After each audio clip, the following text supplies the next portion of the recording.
Kumusta mga idol at makasari? Welcome po ulit sa aking channel, Daddy Godoo Vlogs. Nandito tayo ngayon sa ating sari-sari store. And since na nandito tayo sa ating sari-sari store, dito po ngayon ang topic natin, no? And saglit lang ito mga idol at makasari dahil alang araw rin tayong hindi nakapag-upload dahil nga busy tayo sa birthday ni Commander.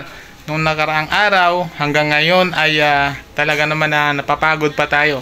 Kaya balik na naman tayo sa ating routine doon sa ating pritong manok business. Itong katas ng ating sari-sari store. Ito rin yung ating iba-vlog ngayon kung paano tayo nakapag-ipon. Kaya nakakuha tayo ng pwesto doon sa ating sari-sari store sa pagtitipid, sa pag-iipon, no? Tips natin ito, ilang bagay lamang na mahalaga at sandali lang ito para at least makapagbigay na naman tayo ng inspiration, motivation sa ating mga viewers dyan at sa ating mga kasari, no? Sa ating mga idol dyan na talaga naman na sumusuporta sa atin ngayon. Ay bago tayo umalis, galing tayo dito sa ating bahay, no? Sa sari-sari store natin. So magtitinda na naman tayo doon sa ating pritong manok business. Kaya naman naisipan natin magbahagi, no? Paano tayo makapag-ipon? Ito yung pinakamahalaga sa sari-sari store. Maraming bagay ang pag-iipon mga idol at mga kasari para dahil sa sari-sari store, minsan sa Yellow, minsan sa GCash, minsan sa ice candy. Sa amin naman dito sa tag dito yung piso wifi, no? And iba't iba ang way namin ng pag-iipon. Kaya ibabahagi natin ito dahil ito yung ating karanasan at magbibigay ng siyempre yung ma-motivate at ma-inspire tayo, no? Ito yung ating karanasan sa pag-iipon, no? Dito sa ating sari-sari store. Kaya naman meron tayong pritong manok business. So katas yan ang ating sari-sari store. Marami tayong mga vlogs tungkol dyan para maraming ma-inspired at ma-motivate. So ngayon, ang una-una nating ibahagi sa inyo mga idol mga sari, no? Sa amin kasi dito sa store, kapag nag-iipon kami, marami rin ako napanood nito na hindi talaga nagbibigay ng amount, no? Pero sa amin dito, pinakamadali lang na way ay ang buena mano.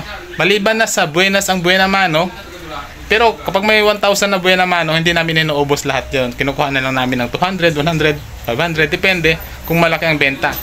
But kapag kailangan talaga na yung mamimili lahat, hindi namin binibili lahat yung buena mano namin, no? Itatabi at yun ang pinakaipon namin.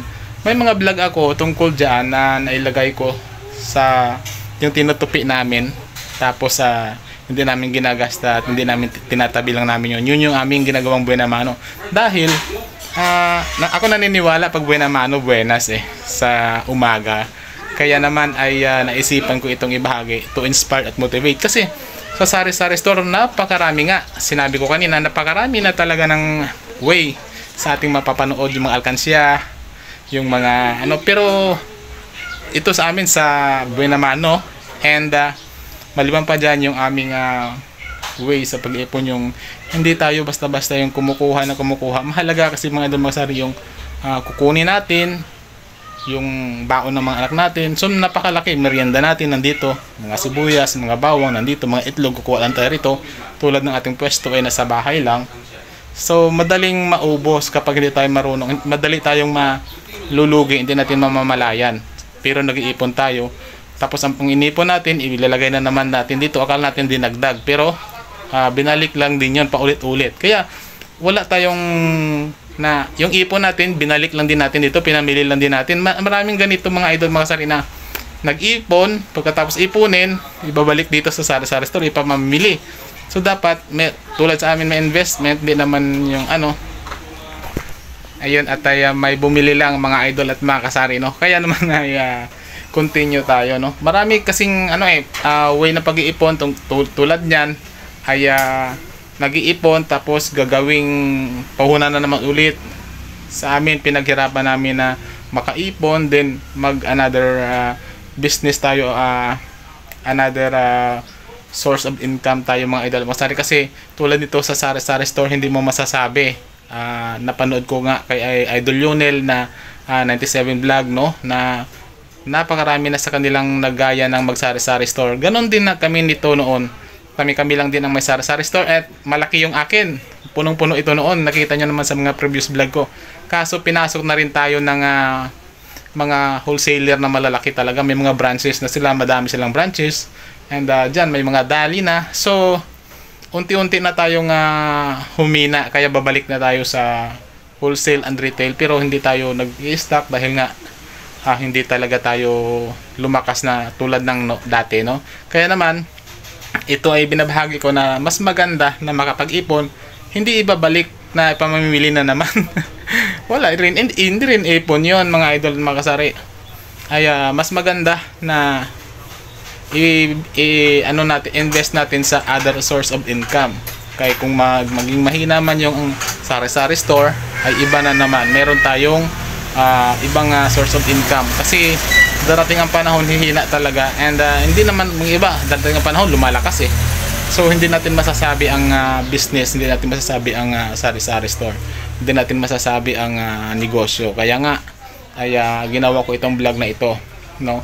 Depende, kanya-kanya tayong pag-iipon mga idol at makasari, kanya-kanya tayong diskarte sa pagtatabi ng pera, sa pagtatago. Kung sa bangko man tayo mag-ipon, okay rin, basta't makapag-ipon. Pero yung point ko lang dito, mag-iipon tayo, tapos babalik na naman, ipamimili na naman natin. Siguro okay rin naman, pero para at least nainipon natin, tapos may pambili na naman tayo ulit. Pero mas maganda mga idol at makasari, naranasan ko na ito at naranasan namin ni Commander na sa napakaraming napapanood ko, minsan ganun ang nangyayari, no? Ipon doon, ipamimili na naman. Okay na naman yun kasi ginamit naman natin pang abono yung inipon natin, pero hindi nangyari na saan yung ipon mo doon kapag ganun, no? So kahit maliit lang, buwan naman 50, 100, 150, 200, kung malakas talaga 300 everyday, malaking bagay na yun. Malaking pagdating ng 1 year, 2 years, malaki na yung halaga nun, no? Ako nga sa pwesto sa pretong manok, ang buwan na manok ko doon, pag binabanaw na 2 manok, 500, halimbawa 250 is 8, 260 to 70 ang isang perasong manok na whole chicken. Pag bumili ng buwan na mano ng 2 buong manok, halimbawa 500 yon o kaya 700, hindi ko tatabi lahat yon, kukunin ko lang doon yung isa lang, yung 200 lang or 250 lang, kasi ang tabi ko lang naman doon ay 100 or 550 pesos. Yun lang ang tabi ko. Hindi ako nagtatabi ng malaki kasi malaking kawalan yun pag malaki ka agad ang kukunin mo eh. Kahit nasabihin mong malaki ang benta mo, tapos kukuha ka ng malaki, nag-sales tayo halimbawa ng 10,000, no?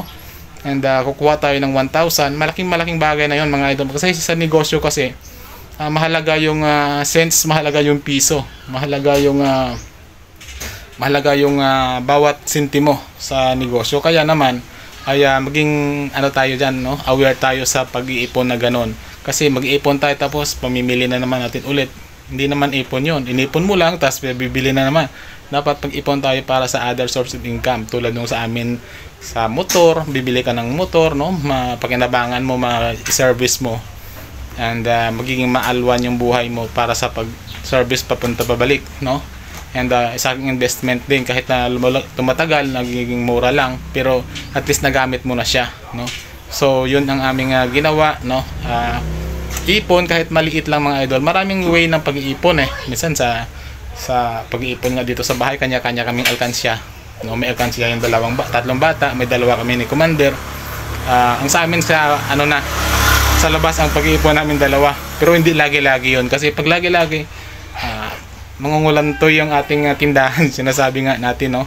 Kaya naman ay adjust lang sa pag-iipon, no? Yun lang ang payo natin. And kung mag-iipon man, yung sisiguraduhin natin na may mapupuntahan, mabibili tayo ng tulad ng ref, freezer, or sasakyan, or bahay, lupa, no?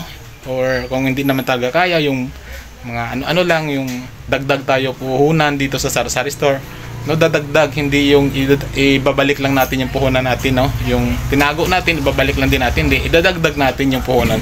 Yung inipon natin, idadagdag natin yon. So yun lang, no? Kaya sana na-inspire tayo at na-motivate, no? Dahil nakapag-share tayo ngayon doon sa ating pritong manok business. Yun yung katas ng ating sari-sari store. So yun, maraming salamat. And sa ating mga viewers, shout out. And God bless. Mabuhay tayong mga Pilipino. Bye-bye. Like